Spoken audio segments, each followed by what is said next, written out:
Philadelphia is perhaps the most historically significant city in the United States.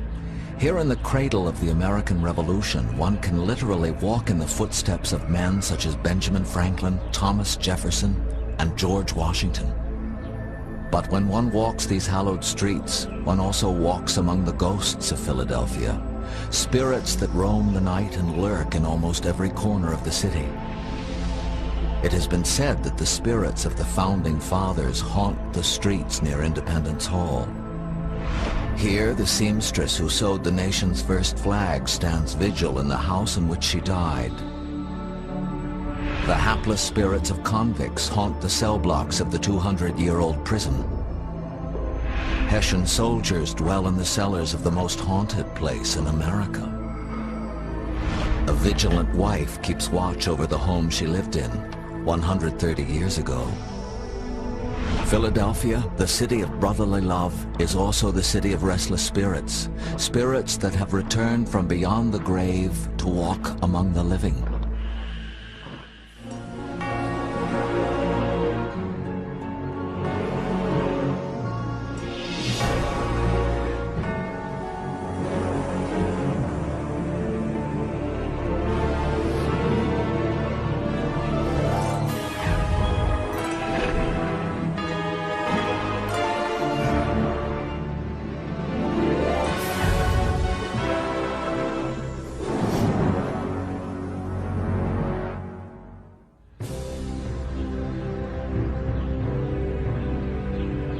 The city of Philadelphia is home to America's most cherished historical shrines.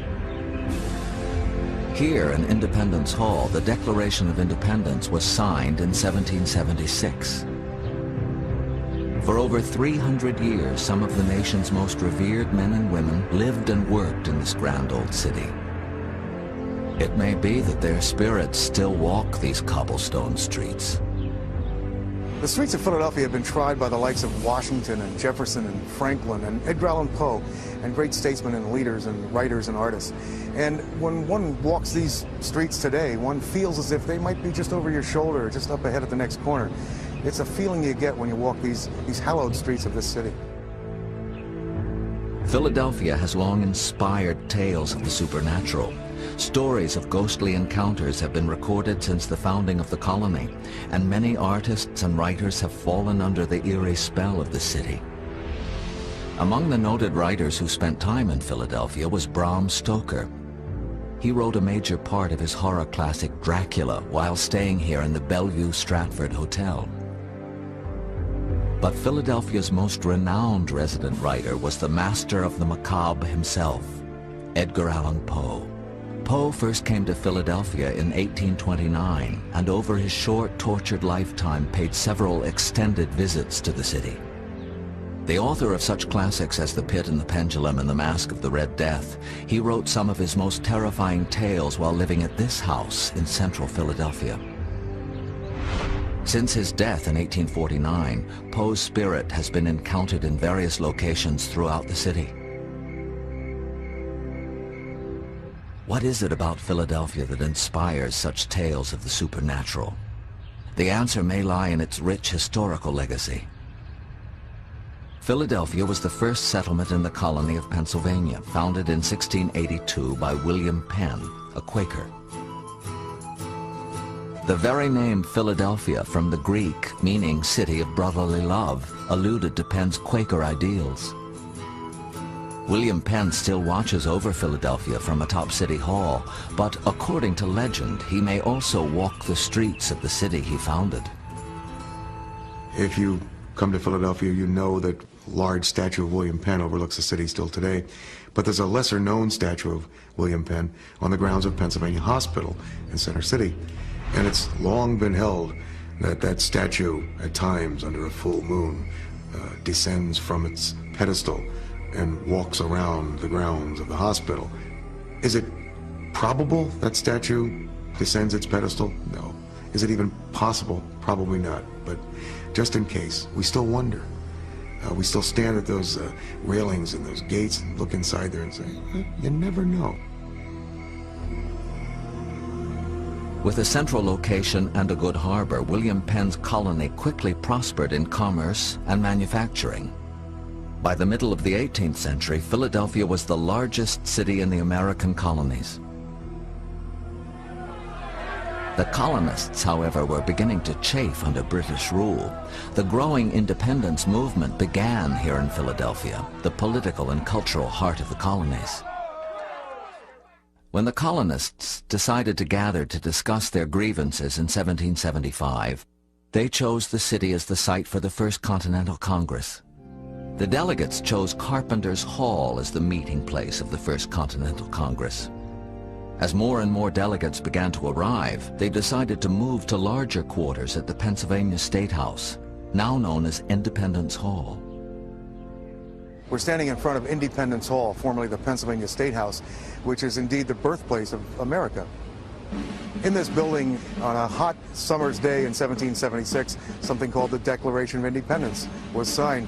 And that building became known later as Independence Hall, and the date it was signed became known as the 4th of July, Independence Day. According to some, the spirits of the Founding Fathers are still within these walls. There are legends, there are tales, and there are contemporary accounts of ghosts indeed walking through Independence Hall and Independence Square. From National Park Service rangers to tourists just passing through have reported seeing wispy figures walking up staircases, hearing strange noises, feeling icy chills as they walk through the building, seeing things like just a cloudy, milky form that just cannot be described passing in front of them. One Park Service employee reported a strange encounter with a mysterious visitor in 1994. He was about to close up for the night, was setting the alarms and everything, and he, off the corner of his eye, he saw someone at the foot of the staircase. He looked over as if to say, please leave. And that person took 2 or 3 steps up the staircase and poof, vanished. And that park ranger at that time, very calmly, but very swiftly, did his duty and got out. Near Independence Hall is the Franklin Institute, dedicated to the memory of Philadelphia's most revered public figure, Benjamin Franklin. The spiritual father of the American Revolution, he helped draft the Declaration of Independence and later was instrumental in the adoption of the Constitution. Franklin spent much of his life in Philadelphia and perhaps has never left. His restless spirit has also been seen in various locations throughout the city, such as Library Hall of the American Philosophical Society, which he helped found in 1743. Like William Penn, Franklin's statue is also said to come to life. There's a statue of Benjamin Franklin that descends from its pedestal as well, and is said to dance on the streets of Philadelphia. Now, come on. We're mature adults here. But, just in case, every time I go by that statue, I kind of look up and make sure it's still there. That's part of what legends are all about. Second only to Independence Hall and the Liberty Bell, the most visited site in Philadelphia is the Betsy Ross House, the home of the woman who sewed the nation's first flag. According to some, her despondent spirit still dwells here.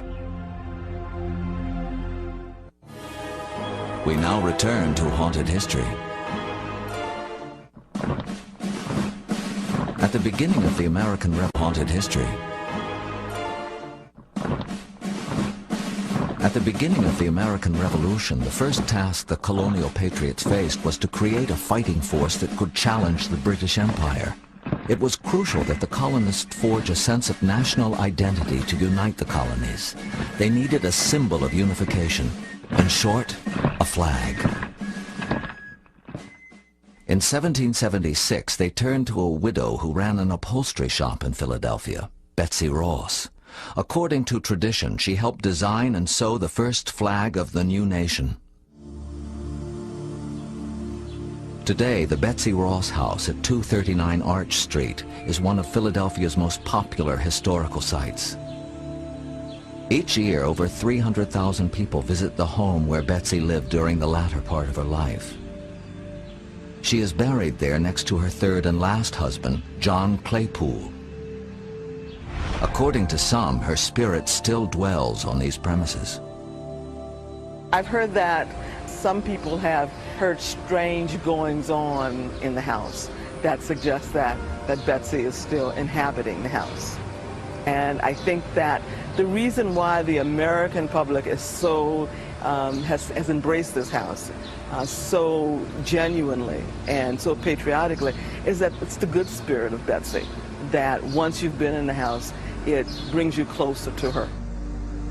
In the basement of the Betsy Ross house, workers have reported hearing voices, not voices of co-workers, but someone just whispering, "Pardon me, pardon me." And they look around, there's no one to pardon. Betsy's ghost has been seen in her bedroom, what was her old bedroom, at the foot of her old bed. And psychics have reported that they've sensed her spirit there, and it's a sad spirit, somewhat disturbed spirit, perhaps angry at something. And that remains a mystery as to why she's angry. It would take more than flags for the new nation to win its independence. Thousands of patriots would make the ultimate sacrifice in the struggle for freedom. On the southern outskirts of Philadelphia, just under the flight paths of jets taking off and landing at Philadelphia International Airport, is one of the hidden historical treasures of the city, Fort Mifflin. Fort Mifflin has been called the Alamo on the Delaware. In 1777, it withheld a British siege from the Delaware River. It destroyed a major 64-gun battleship, British battleship, and bought time for the Patriots. The colonial forces withstood wave after wave of murderous assaults. Finally, after being pummeled for 5 days by the intense British bombardment, Major Simeon Thayer gave the order to abandon the fort. Major Thayer, when he left the fort the early morning of November 16th, he set fire to the fortification, but he never struck the colors. He left the flag flying, in other words saying to the British, "We don't surrender." A replica of that Continental Navy flag still flies over the fort, in honor of the 250 patriots who gave their lives. Following the Revolution, the fort was rebuilt. It saw service during the Civil War and was utilized as a supply depot as late as 1954. Today, Fort Mifflin is a National Historic Landmark. The fort's 14 buildings and 50 acres are now open to the public and are said to be the home of numerous spirits. Spectral forms in colonial uniforms have often been glimpsed in the fort, including a hapless spirit known as Amos. He sits near the artillery shed, confused, cleaning his gun, awaiting further orders. People walk right past poor Amos, and he may or may not look up at them, but they see him. Does he see them? We don't know, but when they come back to the visitor center, they say they saw a reenactor, perhaps cleaning a gun. And they're told there were no reenactors there cleaning guns. They've seen Amos, this anonymous foot soldier. Another ghostly resident of Fort Mifflin is the fort's lamplighter, who is seen at dusk walking near the soldiers' barracks. At the artillery shed, the ghost of a Civil War officer still inspects the arsenal.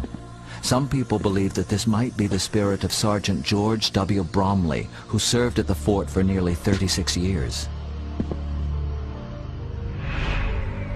Another spirit that has been encountered by several witnesses is that of Jacob Sauer, a blacksmith who worked in the fort during the Civil War. His ghost has been heard in the blacksmith shop. They'll hear perhaps the clanging sound from a blacksmith shop on the grounds of Fort Mifflin, fully expecting the blacksmith, a recreator, to be inside there, clanging away, making a horseshoe or something. And they'll get to the blacksmith shop and there's no one there. They've heard the clanging sound of the ghost of the blacksmith at Fort Mifflin. But perhaps the most haunted areas of Fort Mifflin are the casemates, dungeon-like bunkers under the ramparts near the main gate. The casemates served as bomb shelters and prison cells during the Civil War. Visitors have reported numerous encounters with strange apparitions in these dark passageways.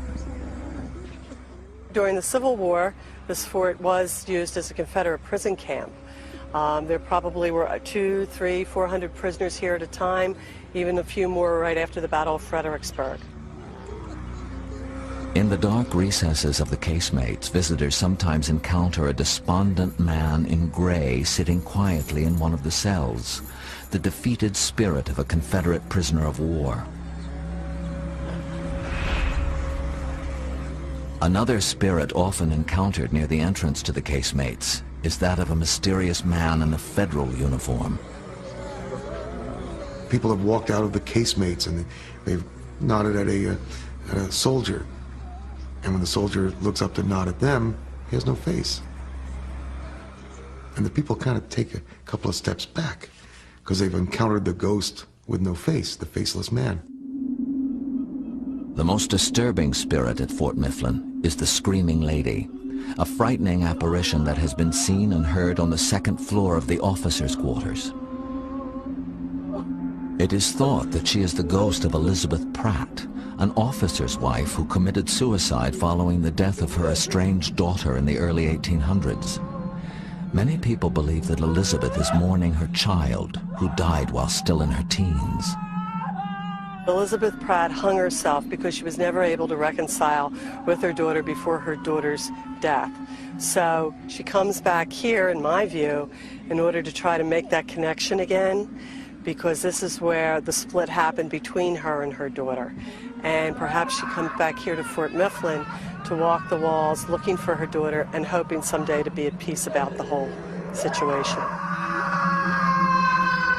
The blood-curdling cries of the Screaming Lady are so vivid that on at least one occasion, police were called to the fort because a neighbor believed that a woman was being attacked. We actually had a tour guide who lived here. He lived across the street for a while, and he came over more than once in the few years he lived here, swearing he heard a woman screaming over here in the fort. And of course, he got in and there was nobody here. Are these reports of a faceless man and a Screaming Lady to be believed? Is Fort Mifflin haunted by the spirits of those who trod the grounds over 100 years ago? And if so, why?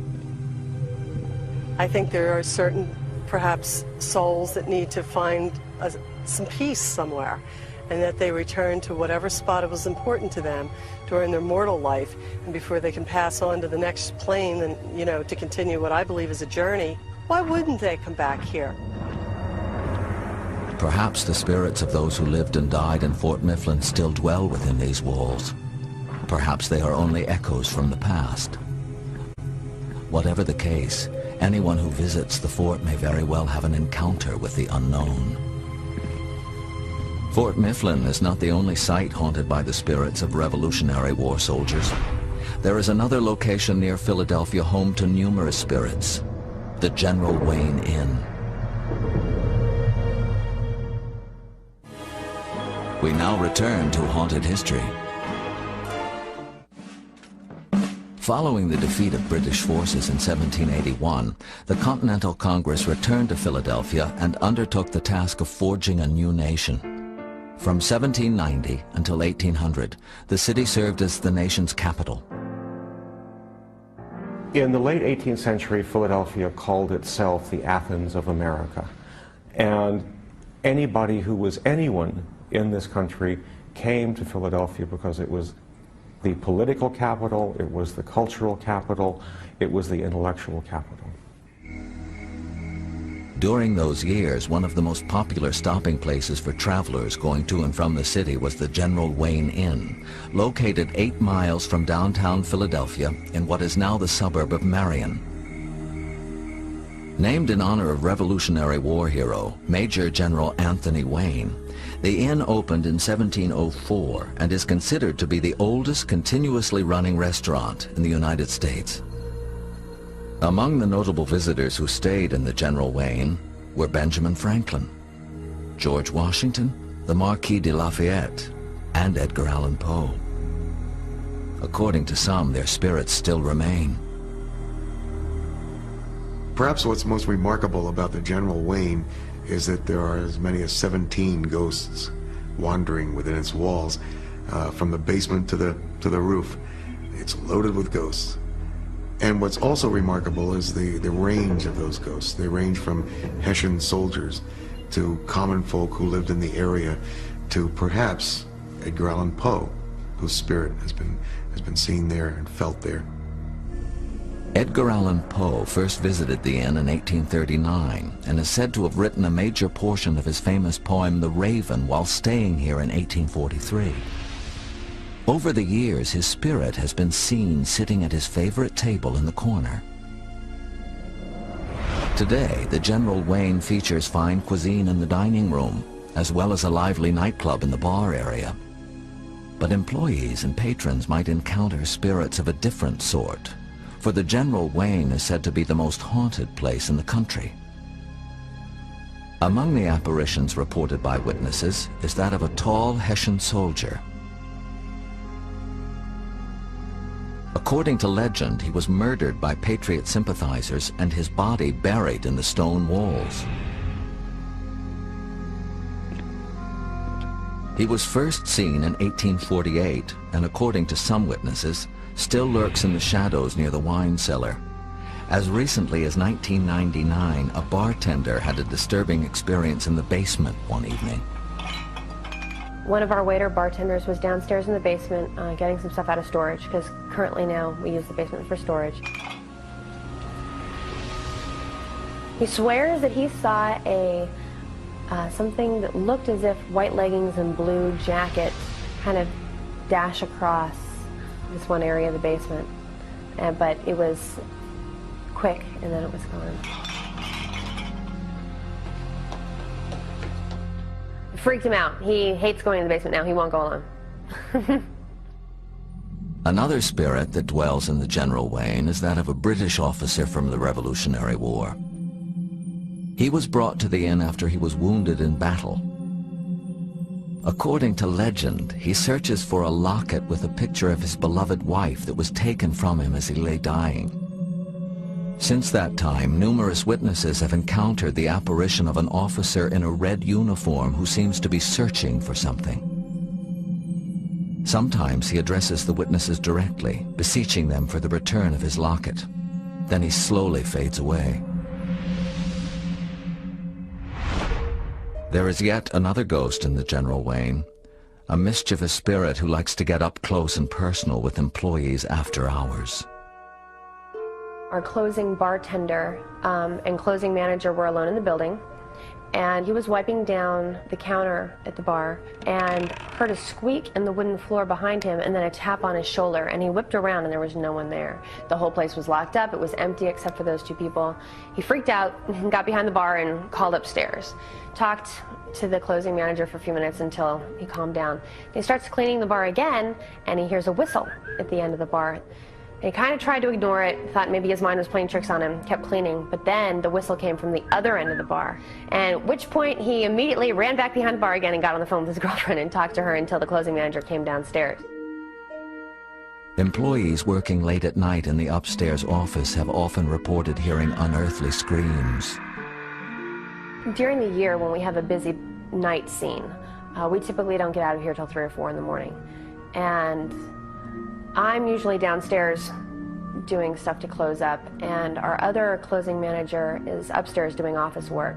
And then every single time that she has been up there by herself doing office work, right around that time, there's a single scream. And she says it sounds like a single scream of a male. What can explain the mysterious occurrences at the General Wayne?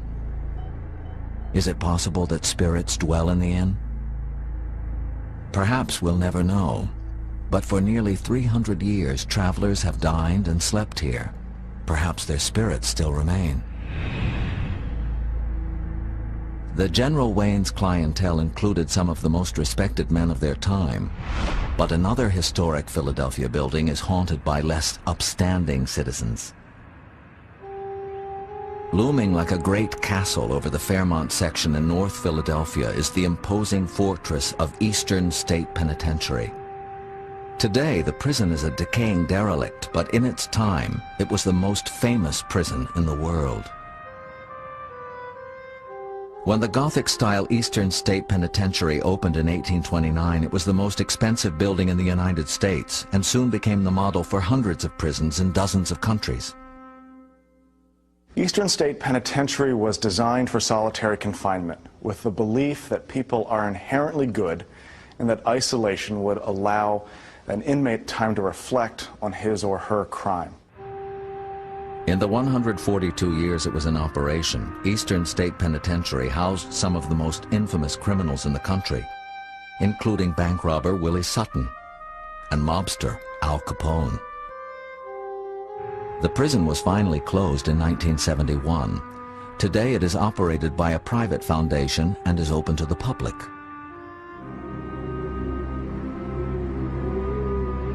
Some people believe that the spirits of the wretched souls who were imprisoned there still dwell in the cell blocks. I'm not a big believer in ghosts, but if there were ghosts anywhere on the planet, you would think they would be here, in a building in which people were forced to spend decades against their will, many of whom never left the building alive. There is something about this building that has an effect on a lot of people, and that you just sense that there's something behind you in the next room, above you. It can be unnerving, even to a big skeptic like me. Just the other day, I was in the front administration building. We're getting ready to do some work up there, and I could have sworn on the floor above us I could hear people murmuring in the footsteps. I don't believe it. I don't believe those are ghosts. I think there's got to be another answer. But it was creepy. Even if Eastern State Penitentiary wasn't haunted, you'd have to be scared when you're walking down those cell blocks. It's this eerie place that you can feel, you can sense the screams, the anguish. Common tourists walking through, having a good time, have seen fleeting figures walking in front of them, darting from cell to cell, and have reported it, only to be told that there are no other people in that cell block. Were not at that time. Well, what did they see? They saw the ghosts of Eastern State Penitentiary. No particular inmate is associated with any of the spirits of Eastern State Pen, but there are dozens of people who might have reason to haunt the derelict prison. As far as we know, there were no executions at Eastern State Penitentiary. There were, however, many people who died in the prison. Hundreds, if not thousands of people, especially by the end when they were housing a lot of lifers. These inmates just get old and die of natural causes. They don't get to leave until they're dead. I don't think there's one particular spirit that stands above the others. I think it's a stew of spirits. When you walk down those cell blocks, you really will feel the pressure. And it's not the pressure of the humidity. It's the pressure of the spirit activity at that place because of the anguish, the pain that took place there so long ago. Emotional pain and trauma may be behind the hauntings at Eastern State Penitentiary, and may also explain the spirit of a woman who still watches over the home in which she lived more than 130 years ago.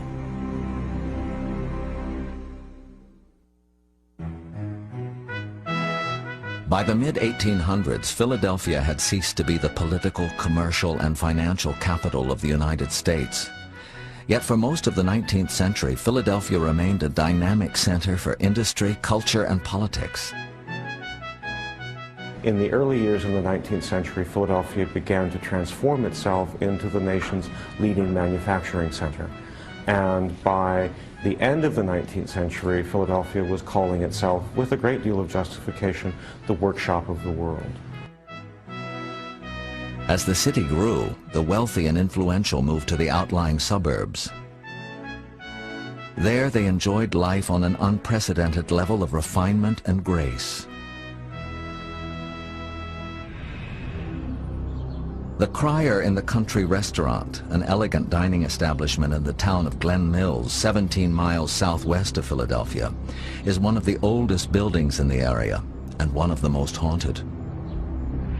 A mischievous presence sometimes disrupts the preparations for festive events. The sounds of ghostly dinner parties fill the halls when the place is empty, and witnesses report encounters with a mysterious woman in Victorian attire. In Crier in the Country is a very unusual blend there. Although it's now a wonderful restaurant, bed and breakfast, it was once a private residence. And the ghosts are family ghosts. It's a mother, a father, real people. The Crier in the Country has a long and illustrious history. The rear portion of the present structure, where the bar and kitchen are now located, dates back to 1740. The front half of the building, which today includes the main dining rooms, was built in 1861 by Thomas Powell, a noted politician in the state legislature, for his new bride, Lydia. Lydia was from a very prominent family in nearby Havertown. For 10 years, the Powell home was the setting for festive gatherings of local landowners and society people fleeing the summer heat of the city. Then, in 1871, Thomas died. Lydia was forced to put her beloved home up for auction. A local landowner named Henry Saulnier bought the house in 1873. But some people believe that Lydia still haunts the home she was forced to sell over 100 years ago. It certainly was a distressed sale, and we don't think that she really wanted to leave, because so much of her life was involved in putting this grand place together, hosting these wonderful parties that they used to have, and the style of life that she was accustomed to. So I think she just never was happy leaving. And then she became, in our way, a caretaker. When we would go to do something and it didn't seem to please her, or Lydia, she'd let us know. Lydia makes her presence known in many ways. Strange footsteps are heard when no one else is in the building. Table settings are rearranged in the middle of the night. Doors and windows open and close without any apparent cause. And sometimes Lydia makes more dramatic gestures. One evening I was having dinner in the study, and a waitress come running in, and she said, "Mr. Iannucci, there's something going on in the Powell room. You got to come right away." So I come in, and I notice that the chandelier is rocking back and forth, back and forth. And I stood and watched it, and it was about 12 inches from the ceiling, and the arcs never diminished. And I was wondering what it could be, because there was no force outside, there was no hurricane, or no other apparent reason for this thing to just start on its own. So after a few seconds, I grabbed onto it, and I had to physically hold the thing and stop it from going back and forth. And I'm not a little guy. It took me a little bit of strength to hold on to this thing to keep it from going. Lydia's presence has not only been felt, she has also been heard and seen, particularly in the upstairs dining room known as Lydia's room. One day, the janitor was upstairs cleaning, and he heard singing coming from Lydia's room. So he decided to investigate, and he goes over into the room, and just as he entered, a gray flash went right past him out the building. And then later I had a conversation with him, and he said to me this wasn't the first time that something of this nature or something extraordinary had happened. Jerry Iannucci sold the Crier in the Country to Robert and Joseph Jackson in 1995. According to the new owners, Lydia's spirit still plays tricks on guests and employees. The servers would set a dining room up, and they would have the whole tables laced, the silverware all around, everything perfect, getting ready to set it for a party. And they would have it all done, and they would go home. Coming in the next day, they would expect that it would still be set up, ready to work the party, but they would find that the silverware was all huddled in the center of the tables. Everything was nicely piled in the center with the napkins all folded up, the silverware all neatly stacked, and they would have to go ahead and reset the entire dining room. However, they knew that they had set it the night before, so that it was a little bit scary to them and a little puzzling to them. Employees are not the only people who have had encounters with Lydia. Recently, a customer had a startling experience in an upstairs washroom. One evening, as one of our diners was in the men's room, he was washing his hands, and he put his head up and looked into the mirror, and he could see a reflection of a woman standing behind him. As he described her from what he saw in the mirror, she was a lady with an old-fashioned looking gown on. And he was staring straight into the mirror, but when he turned around to see who was there was no one there. He came down the steps and said, "Oh, I can't believe what just happened to me." Whenever anything happens to anyone, they always come to me saying the same thing. "Oh, I can't believe that this has happened. I can't explain this," and that's how it always seems to be. Apparently, Lydia is not the only spirit dwelling at the Crier in the country. Henry Saulnier, the man who bought Lydia's home at auction, has been sensed, and in one case, seen in the restaurant.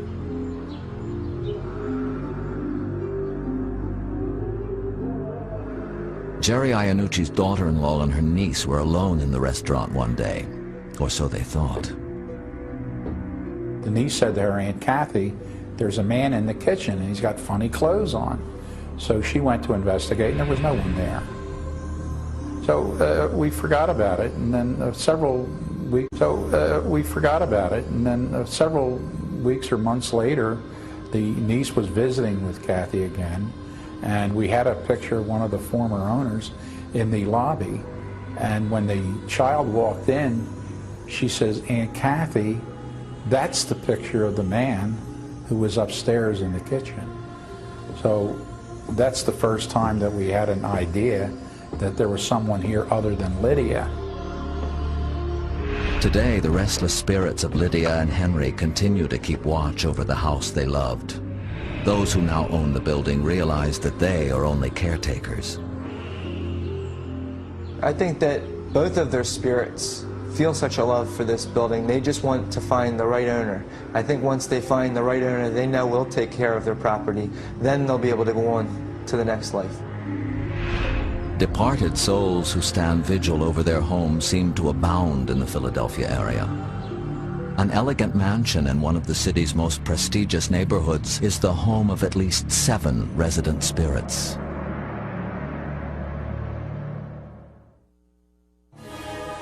We now return to Haunted History.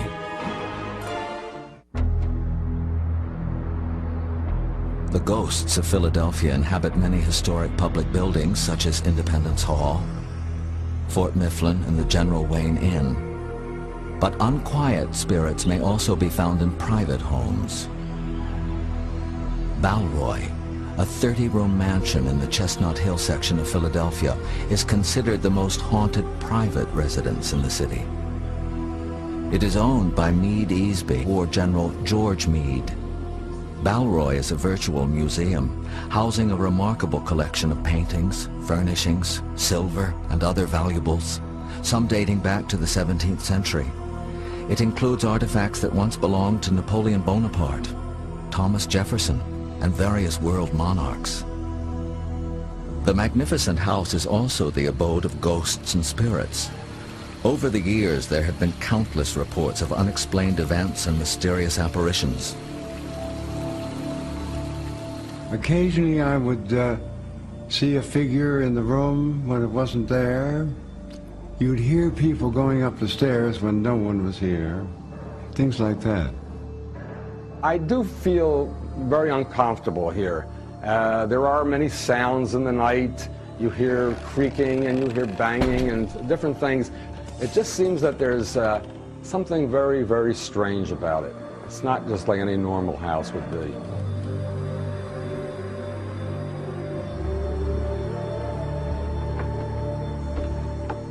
Among the specters encountered at Balroy is an elderly woman dressed in black on the 2nd floor. She is said to be the spirit of a previous occupant of the house. Another apparition seen at Balroy is that of a young boy who has appeared in the 2nd floor window. Meade Easby believes that this might be the spirit of his brother, Stevie. Well, Stevie died at 11. And often people will stand outside in that window on the stairway. They'll say, "We see a young boy there." And it could be Stevie. There is even a ghost car at Balroy. It has never been seen, but people often hear the sound of a phantom automobile driving up the narrow driveway of the house.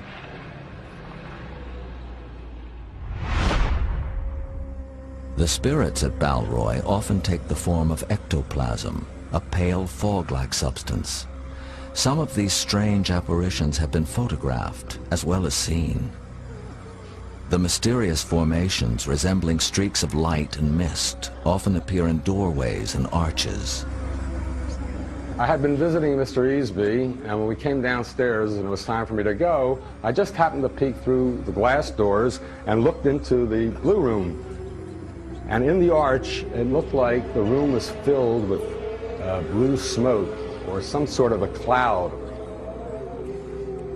It had no form. It just looked as if it was a blue sort of cloud. And I said to Mr. Easby, Mead, it looks like it's getting cold out. To me, it looks like dampness in the air or something. He said, oh no, that's the ectoplasm. I said, ectoplasm, what's that? And he explained it's some sort of energy that's released, or it could be some sort of floating spirits. We don't really know. Perhaps the most haunted part of the house is the Blue Room, which is furnished in the style of an 18th century drawing room. Here, a spirit known only as Amanda keeps watch over the priceless Chippendale furnishings and Charles Wilson Peale portraits. You feel that you're in the presence of somebody else. Now, many people have gone in to that room when it was empty and have told me they feel someone in there. I had some friends here one night shortly after my mother died, and her favorite cabinet was the one behind them. They were sitting in the Blue Room. And it unlocked itself and the doors swung open. And that scared them so, I think they departed. There are spirits in Balleroy that are unidentified. No one can really identify who Amanda is, for example. Who was she? Why is she here? It could be that Amanda has nothing to do with Balleroy. No reason to be at Balleroy. And there are researchers who truly believe that the spirit energy can record itself on household goods, furnishings, even a refrigerator. It could be that Amanda came with a clock. Now, silly as that sounds, Amanda's energy, what we call Amanda, her spirit may have been imprinted in that clock, or in a chair, or in a set of pewterware. Other objects at Balleroy seem to be cursed, especially this 200-year-old wing-back chair in the Blue Room. That's gotten the nickname of the death chair, because quite a few people who did sit in it died shortly afterwards. So now I don't let anyone sit in it. Despite the sinister reputation of the death chair, Mead Easby believes that the spirits of Balleroy are not to be feared. I can't say I take them for granted, but they don't seem to frighten me. They're there for protection, and I hope I'm right about that.